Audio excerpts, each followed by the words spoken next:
Masechet Nedarim, Daf Chet 8. Nous commençons la dernière ligne de Daf Zayin Amud Bet, les derniers mots. Ve'amar Rav Gidal Amarav. Donc la Gemara poursuit. Nous avons vu auparavant un enseignement de Rav Gidal au nom de Rav à propos du nidouille. Un Talmid Chacham peut faire un nidouille, menadel atzmo, c'est-à-dire même se mettre en excommunication et aussi s'enlever le nidouille.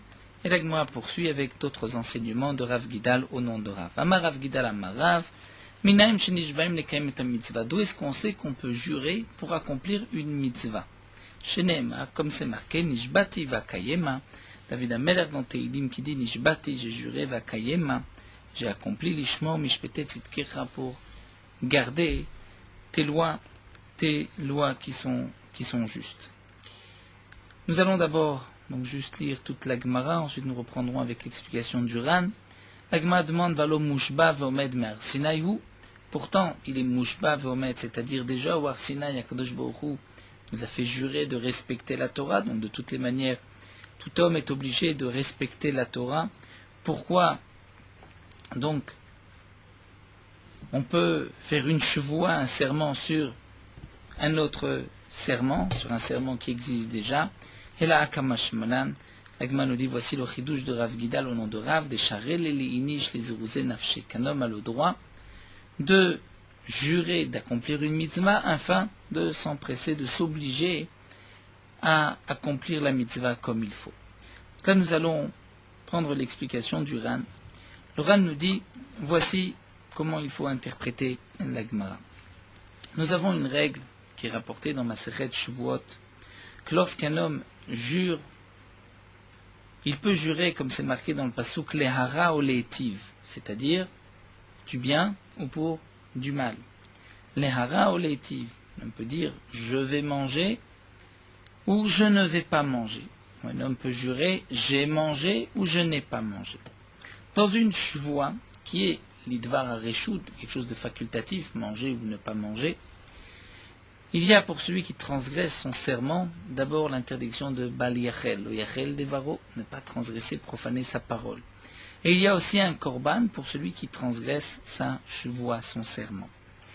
Donc il est évident, nous rapporte l'Oran de la Gemara dans Masechet Shavuot, que tout ce din de la hara ou lehetiv, c'est seulement pour une chose de facultative, mais non pas pour dvar mitzvah, pour une mitzvah. Et donc, le pasuk ne concerne pas la mitzvah. On peut penser que c'est seulement par rapport au korban. C'est-à-dire le korban, si un homme jure d'accomplir une mitzvah, il ne l'accomplit pas. Donc il ne doit pas apporter de korban, puisque le pasuk ne parle pas d'un tel cas. Mais malgré tout, il y a l'interdiction de Bal Yachel, de ne pas profaner sa parole, en plus, bien sûr, de l'interdiction de celui qui n'a pas accompli la mitzvah, mais il y a aussi Bal Yachel, il s'est rajouté une interdiction sur le commandement. Mais alors, quel est l'enseignement de Rav Gidal au nom de Rav? D'où est-ce qu'on sait qu'on peut jurer les kagem et mitzvah? Est-ce que c'est pour nous dire qu'il n'y a pas de korban, mais il y a quand même le lo yachel? Ce ne sont pas les mots de Rav Gidal, puisque Rav nous rapporte un pasuk, donc il aurait dû dire, c'est vrai qu'il n'y a pas de korban, mais il y a quand même Bal Yachel. De là, déduit la Gemara que ce n'était pas l'enseignement de Rav Gidal au nom de Rav, puisque c'est vrai que le pasuk ne parle pas de dvar mitzvah, et donc il est évident qu'il n'y a pas de chevoie sur une chevoie pour le korban.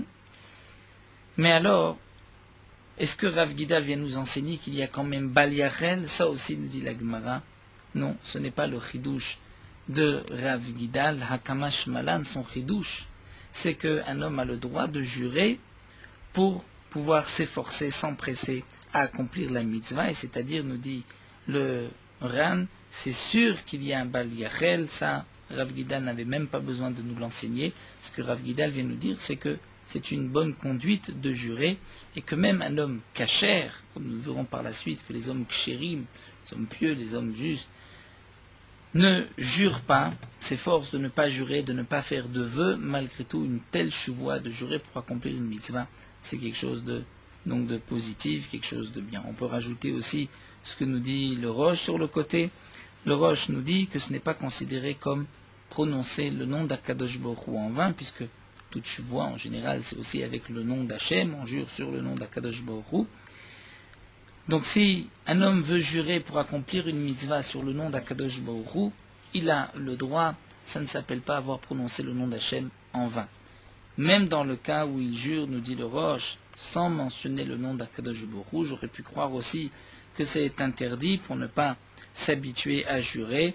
On risque ensuite de jurer même pour d'autres choses. Donc Rav Gidal vient nous enseigner que non, cette conduite est positive. Il est bon de jurer, c'est le chidouche de Rav Gidal. Donc comme l'a expliqué Loran, c'est sûr qu'il y a donc le din de Bal Yachel, l'interdiction de profaner sa parole, mais ce n'est pas ce que Rav Gidal a voulu nous enseigner. Donc nous avons, c'est vrai, ce klal que en shvoa halal shvoa, un serment ne peut pas se poser sur un autre. Donc ça c'est pour le din du korban, comme nous l'avons vu. C'est vrai que Bal Yachel il y a, mais le chidouche de Rav Gidal n'était pas qu'il y a un Bal Yachel. Le chidouche de Rav Gidal, c'est de lui dire que c'est une bonne conduite. La Gemara continue, va Rav Gidal amarav. Rav Gidal nous dit au nom de Rav Omer ashkim va ashane peregze. Si un homme dit, je vais me lever tôt demain et je vais étudier peregze, ce chapitre, ou bien ashane maser tazo, je vais étudier cette maseret. Neder gadol nadar leloke Israël. Il a fait un grand vœu. Neder gadol nadar leloke Israël. Faire attention, ne pas dire je vais étudier tel un daf. Je vais l'étudier aujourd'hui, je vais l'étudier demain. Il faut toujours ajouter bli neder, parce que sinon c'est ici un neder gadol nadar leloke Israël. Et là aussi, le Ran nous explique, les Yeshonim, que ce n'est pas bien sûr un neder, c'est une shvoa, mais que la lachon de neder gadol, lachon de vœu, mais nous avons vu que le vœu c'est s'interdire un objet. Si s'engager dans un commandement positif, quelque chose de, une action, d'étudier, c'est plutôt une shvoa. Donc lorsque c'est marqué qu'il a fait un grand vœu, il s'agit d'une shvoa, d'un serment, de étudier tel ou tel chapitre, tel ou tel masechet. Et là demande encore la Gemara, valo mushba ve'omedhu. Pourtant il est mushba ve'omed, c'est-à-dire nous avons l'obligation d'étudier. Chaque instant de libre, nous avons l'obligation d'étudier. Et puisque c'est une obligation d'étudier, donc la question revient, ve'en shvoa halal shvoa, c'est-à-dire un serment, ne se pose pas sur un autre. Et donc quel est le chidouche de Rav Gidal? Peut-être que Rav Gidal vient nous dire que c'est pour s'empresser, il est bon d'agir ainsi pour s'empresser pour faire une mitzvah. Là aussi, nous dit la Gemara, nous dit Rav Gidal Kamaïta. Si c'est Maïka Mashwan, quel est son chidouche? C'est pour nous dire Fluzozé Be'alma, qu'il est bon pour s'empresser, pour s'efforcer de faire la mitzvah, pour s'engager. Ça, c'est ce que Rav Gidal Kamaïta, le premier Rav Gidal, nous avait enseigné. Qu'est-ce que Rav Gidal nous enseigne ici encore? Hakamash Manan, voici le chidouche. C'est qu'en vérité, pour son obligation d'étudier, un homme peut s'acquitter par le Kriyat Shema du matin et du soir.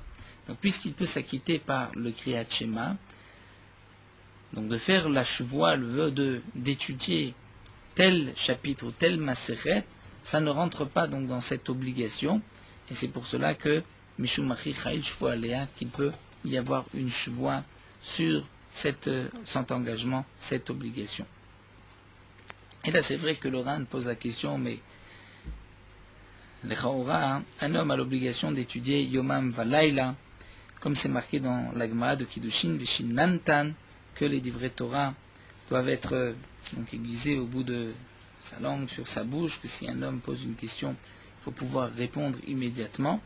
Et donc le Kriyat Shema de Shachrit et Arvit n'est pas suffisant pour pouvoir ainsi connaître toute la Torah. Mais malgré tout, le Ran nous dit, c'est de là que nous avons une preuve à ce que le Ran lui-même a expliqué dans Masechet Shavuot, où il nous dit que toute chose qui n'est pas claire dans la Torah, qu'on apprend d'une dracha, même si c'est vrai que c'est mina Torah, mais il peut y avoir une shvoa dessus. Il n'y a pas là le principe de en shvoa chala ala shvoa, qu'un serment ne peut pas se poser sur un autre. Donc c'est vrai qu'il y a une obligation d'étudier, qui est mina Torah. Mais comme ce n'est qu'une dracha et que du pasouk, mais on peut s'acquitter par simplement le Kriyat Shema du matin et du soir, eh bien il peut y avoir une shvoua, et même, nous dit le Ran, pour le korban, c'est-à-dire que le Neder Gadol, qui est marqué Neder Gadol, un grand Neder, c'est pour tous les dinim, c'est ce que Rav Gidal vient nous enseigner ici. Donc un homme qui s'engage et qui dit je vais étudier, donc demain je me lève tôt, j'étudie ce chapitre ou cette macérette, c'est une chevoie, il s'est engagé, et s'il transgresse sa chevoie, il devra même apporter un korban. Pourquoi? Puisque c'est vrai qu'il y a déjà une chevoie d'accomplir les mitzvot de la Torah, mais le principe qu'une chevoie, un serment, ne se pose pas sur un autre, c'est seulement pour ce qui est marqué explicitement dans la Torah. Donc, B'shor Becha Uvkumecha peut être traduit et expliqué seulement par le Kriyat Shema du matin et du soir. C'est vrai que nous avons une obligation d'étudier. On apprend même de Vishinantam Levanecha, que le Torah doit être Shinunim, Mechudadim, Beficha. Mais ça, c'est une dracha. C'est vrai que ça reste Minatora, l'obligation d'étudier constamment. Mais malgré tout, il peut y avoir une chevoie qui se pose. Donc, si un homme s'engage à étudier, il y a un chevoie, chala chevoie. Et s'il transgresse, en plus de la transgression du assez de ne pas avoir étudié, il transgresse aussi sa chevoie, son serment, et il devra même apporter un korban.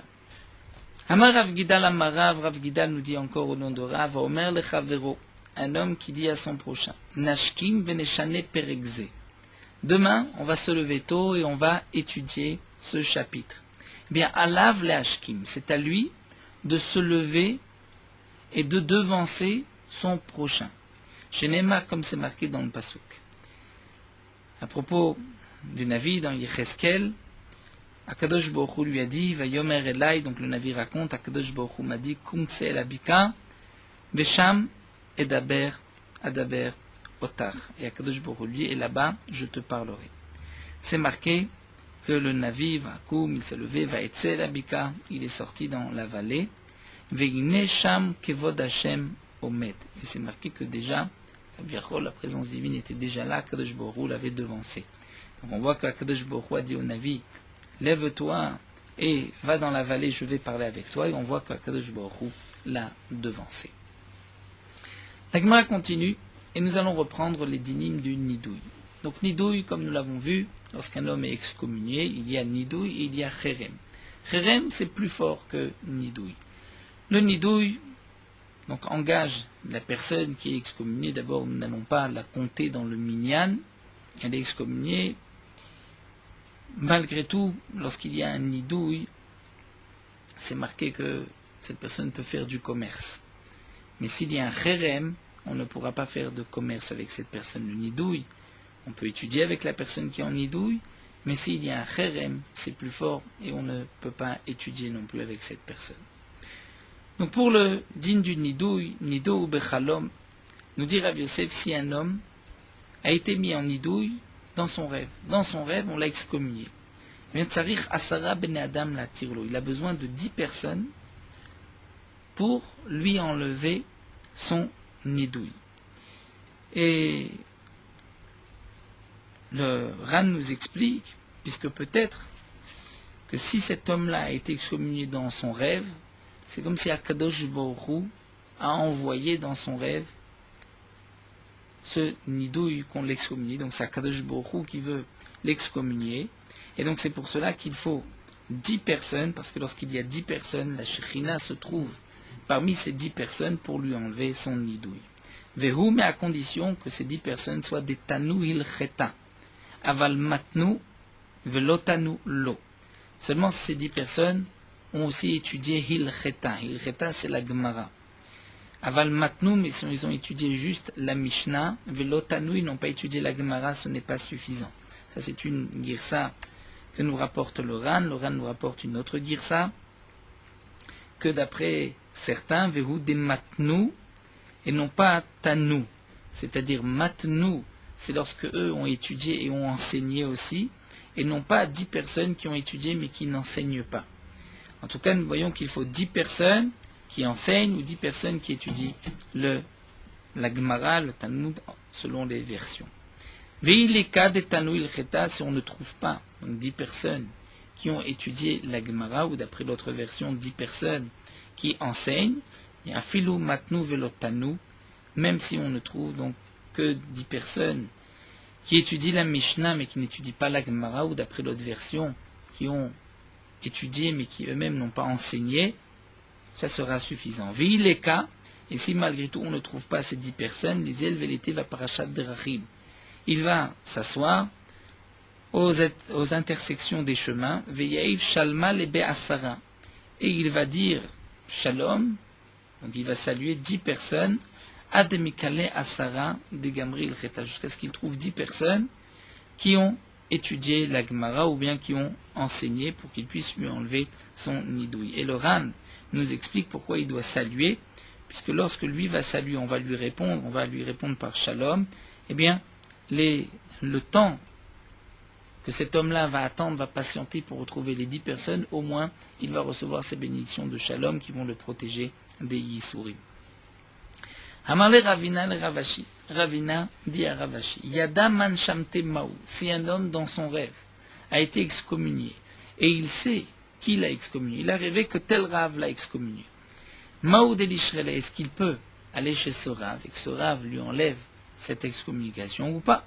Amarle, il lui a répondu, Lishmute shavishliach, les mishrele lo shavishliach. Peut-être qu'Akadosh Baruch Hu, puisque comme nous l'avons expliqué dans un rêve, c'est comme cet homme-là était l'envoyé d'Hachem, peut-être qu'Akadosh Baruch Hu a choisi cette personne comme messager, c'est-à-dire que cette personne lui apparaisse en rêve pour pouvoir l'excommunier, mais peut-être qu'Akadosh Baruch Hu ne l'a pas choisi comme shliach pour lui enlever le nidouille, donc il ne pourra pas aller chez cette personne, il faudra les 10 personnes. Amar le Ravacha le Ravashi. Ravacha pose la question à Ravashi, quel est le din shamte vesharoule bechalme? Si dans son rêve, on l'a excommunié, mais aussi on lui a enlevé le nidouille dans le même rêve. Maï, quel est le din? Amarle lui a répondu, Keshem sheyefshar le barbeloteven, de la même manière qu'il n'y a pas de récolte sans, donc de blé sans paille, il y a toujours des résidus de la paille, kari efshar le chalom belodvarim betelim, de même, il n'y a pas de rêve sans dvarim betelim, sans bêtises. C'est-à-dire qu'on considère que le nidouille était véritable dans le rêve, mais que le éther, dans le moment où dans son rêve on lui a enlevé son nidouille, peut-être que ça ce sont les dvarim betelim, les choses futiles de son rêve, et donc on ne tient pas compte de ce éther, et il devra aller chercher 10 personnes pour lui enlever le nidouille.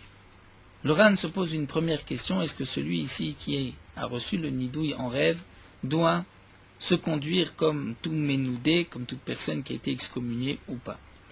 Le Ran soulève aussi un autre problème. Si un homme a fait un vœu dans son rêve, est-ce que là aussi il faut annuler ce vœu? Est-ce que c'est comme le nidouille ou peut-être que c'est différent? Et donc le Ran nous dit que logiquement, puisque dans la Gemara, nous voyons que le principe du nidouille, c'est que peut-être que le ciel, Akadosh Baruch Hu l'a excommunié dans son rêve, une telle chose ne peut pas être dite pour un neder, ce n'est pas Akadosh Baruch Hu qui va lui faire le neder, c'est lui qui fait le neder, et donc un neder dans un rêve, peut-être que nous n'avons pas besoin de l'annuler. Mais malgré tout, il nous rapporte que le Rashba pense qu'il faut être matir, annuler un neder, même si ce n'est que dans un rêve que cet homme-là a fait ce vœu.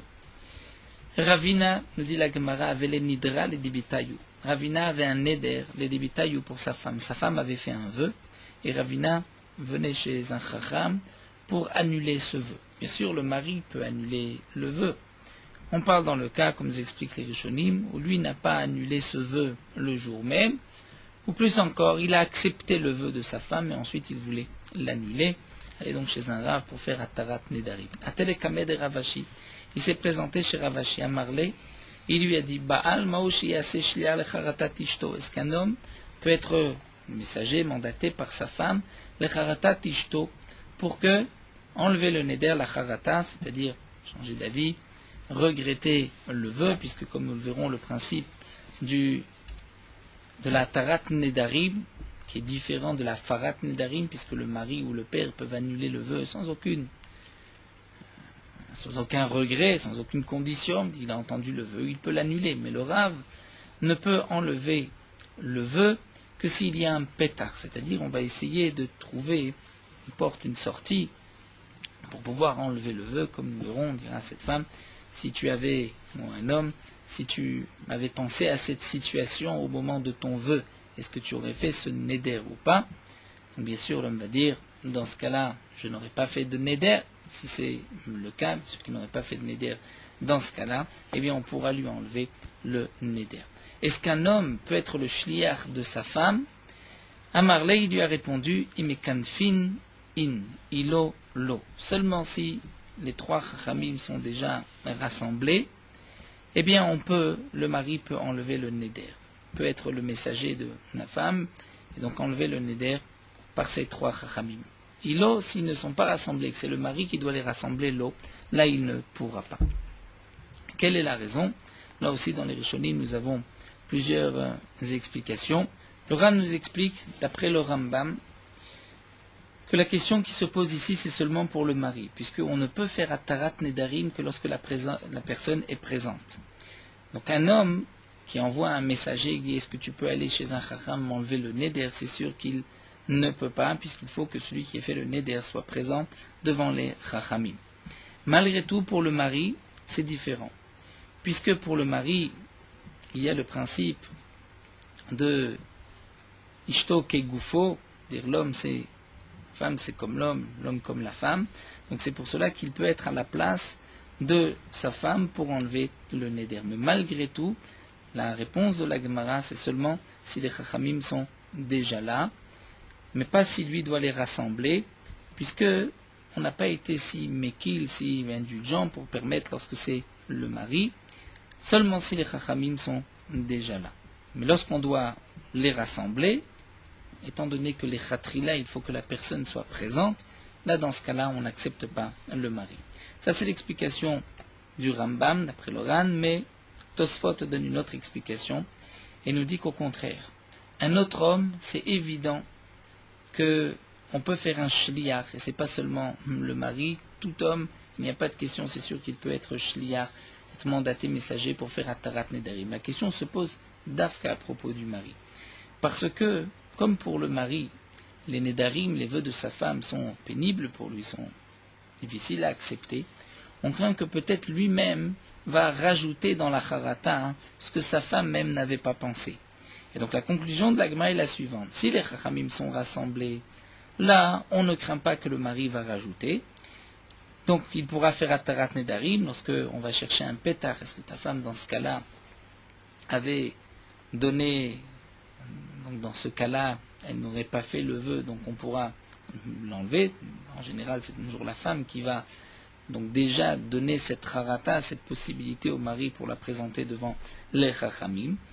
Mais si les chachamim ne sont pas rassemblés et que c'est le mari qui doit les rassembler, là dans ce cas-là, ce n'est pas valable. Pourquoi? Étant donné que le mari doit se fatiguer à chercher, on craint qu'il va rajouter, ou comme disent d'autres rishonim, on craint que lorsqu'il va chercher ces trois chachamim, il risque d'oublier exactement ce que sa femme lui a dit, il va lui-même rajouter une harata, ce que sa femme n'avait pas pensé, et donc c'est pour cela que c'est seulement lorsque les trois chachamim sont présents. La Gemara donc de ce maasé de Ravina, où on voit que Ravashi lui a dit seulement si les trois chachamim sont présents. De là, on peut déduire, nous dit la Gemara, trois enseignements. Shma mina tlat. Shma mina, premier enseignement, Baal na seshli al charatat ishto. Qu'un homme peut être mandaté par sa femme pour apporter la charata, donc le regret de la femme, pour ce vœu chez les chachamim. Shma mina, deuxième point qu'on apprend, lo sharel et mishre nidra be'atra de rabbe. Un homme ne doit pas, ou lo share ou lo yae, c'est-à-dire ça ne se fait pas, d'enlever un vœu dans la ville de son maître, puisqu'on voit ici que Ravina a été chez Ravashi. Il n'a pas lui-même enlevé le vœu de sa femme. Shmamina, troisième enseignement qu'on apprend, Kimikanfin, Shapir Damé, lorsque les trois Khamim sont déjà rassemblés, on peut donc faire la Tarat Nedarim pour la femme. Ici, le Ran rajoute un petit point, que de toutes les manières, on pourrait objecter, on pourrait poser la question, comme c'est marqué dans la Gemara qu'un homme peut voir tous les boutons de lèpre. Il ne peut pas lui-même regarder ses propres boutons de lèpre pour trancher est-ce que c'est un Metzora ou pas. D'après Rabbi Meir, même les boutons de lèpre de ses prochains, il ne pourra pas. C'est marqué que même les Nedarim, un homme peut annuler les Nedarim des autres, mais pas ses propres Nedarim. Et d'après Rabbi Yehuda, même les vœux de sa femme, il ne pourra pas lui-même les annuler sous forme de Atarat Nedarim. Bien sûr, Afarat Nedarim, il peut le faire, mais lorsque c'est un cas où on ne peut pas faire Afarat Nedarim, ça ne concerne pas le mari ne pourra pas, d'après Rabbi Yehuda, annuler le vœu. Donc ici, comment se fait-il que la Gemara déduise, puisque Ravina était chez Ravashi, qu'il ne faut pas annuler les vœux d'une personne devant son maître? Peut-être que Ravina ne pouvait pas, puisque c'était les vœux de sa femme. Le Ran répond, c'est vrai que tout seul, il ne pouvait pas, mais s'il était accompagné, il aurait pu. Et là, on voit que Ravina, même accompagné, ne l'a pas fait à chercher Ravashi, donc de là, on peut déduire qu'il ne faut pas enlever les vœux d'une personne devant son maître. Veshamta, et la Gemara continue, nous dit, mais si c'est Shamta, c'est-à-dire s'il a été excommunié, à Philobeatra de Rabé, même dans la ville de son maître, on peut lui enlever cette excommunication. V'yachid mumre share Shamta. Et la Gemara dit aussi qu'un yachid mumre, c'est-à-dire un Talmid Chacham compétent, peut lui-même enlever la Shamta, enlever l'excommunication. Il n'a pas besoin de 3 Chachamim. Amar Rabbi Shimon bar Zvid, Amar Rabbi Tzrak bar Tavla, Rabbi Shimon bar Zvid, du nom de Rabbi Tzrak bar Tavla, Amar Rabbi Chia Aricha, Deber Ravacha, Amar Rabbi Zira, Amar Rabbi Lazar, Amar Rabbi Hanina, Amar Rabbi Yasha, Mishmeh de Rabbi Yuda bar Ilae. Tous ces chachamim ont rapporté au nom de Rabbi Yuda bar Ilae. Maï dirtiv, quelle est la signification du pasuk? Vezacha lachem yire shemi shemesh tzedaka. Le pasuk nous dit, ceux qui craignent mon nom, le soleil va éclairer pour eux un shemesh, un soleil de tzedaka, de charité, ou marpé, de guérison.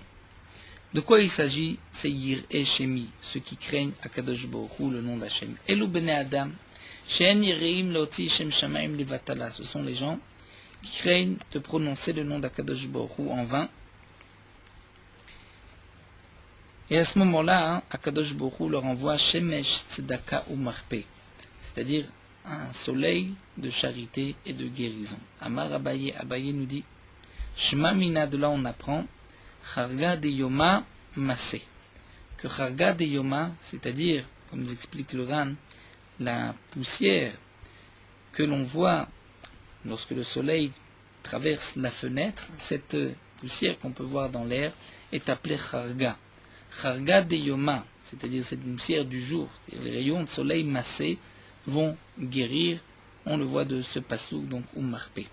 Ou pliga de Rabbi Shimon ben Lakish. Mais cette interprétation que ce pasouk se rapporte dans ce monde-ci et que le soleil va éclairer pour guérir ceux qui craignent Akadosh Baruch Hu, c'est en machloket avec Rabbi Shimon ben Lakish, puisque Rabbi Shimon ben Lakish a expliqué le pasouk d'Amar, a dit En Geinam le Olam Haba. Au Olam Haba, il n'y a pas de Geinam, c'est-à-dire il y a un Geinam, mais lorsque les corps quittent ce monde, mais non pas pour le monde futur. Et là, Kadosh Baruch Hu motzi chama min artika, quelle est la punition des Rechaim qui n'ont pas le droit au monde futur?